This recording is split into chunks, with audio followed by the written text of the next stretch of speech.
আসসালামু আলাইকুম, কেমন আছেন আপনারা সবাই? আজ আমার মেয়ে বাসায় বানিয়েছে ম্যাঙ্গো মিল্ক সাগো।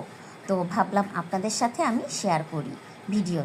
প্রথমে এই সাবুদানাটা আমার মেয়ে সিদ্ধ করে নিয়েছে, তারপরে পানি ঝরিয়ে নিয়েছে। আর এখানে কিছু আম কিউব করে কেটে নিয়েছে। আর ও খুব আস্তে আস্তে আসলে করে, বাচ্চা মানুষ।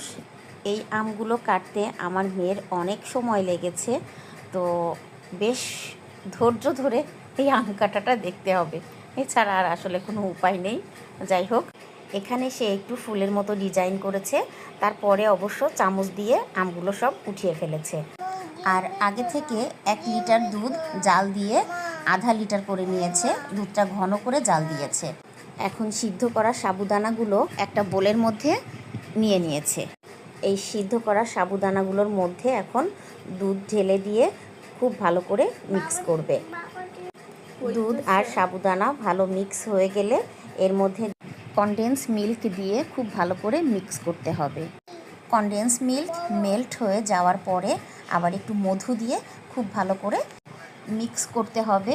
এরপর দিতে হবে একটু ভ্যানিলা এসেন্স। ভ্যানিলা এসেন্সটা দিলে খুব দারুণ একটা ফ্লেভার আসে আর খেতেও খুব মজা হয়। তো এগুলো আসলে মিক্স করা প্রায় শেষের দিকে। এখন এর মধ্যে দিয়ে দিব কিউব করা আমগুলো। তো আমগুলো দিয়ে খুব ভালো করে মিক্স করে নিব। বেশ কিছুক্ষণ নেড়ে চেড়ে সব কিছু একসাথে মিশানোর পরে আমি দিব কাঠবাদাম আর পেস্তা বাদাম কুচি। তো এগুলো দিয়েও আবার বেশ কিছুক্ষণ মিক্স করে নিব। তারপরে আমি একটা সার্ভিং গ্লাসে উঠিয়ে নিয়ে তার মধ্যে কাঠবাদাম এবং পেস্তা বাদাম কুচি দিয়ে পরিবেশন করব। আর এই ম্যাঙ্গো মিল্ক সাগোটা খেতে এত মজা হয়েছে, বাসায় যদি আপনারা একবার ট্রাই করেন তাহলেই বুঝতে পারবেন। আর এটা কিন্তু সম্পূর্ণই আমার মেয়ে করেছে। আলহামদুলিল্লাহ, মেয়েটা আমার বড় হয়ে গেছে। যাই হোক, বাবা মাকে সে নতুন নতুন রেসিপি করে খাওয়ায়। আর আপনারা সবাই ভালো থাকবেন, আমার মেয়ের জন্য বেশি বেশি দোয়া করবেন। আল্লাহ হাফেজ।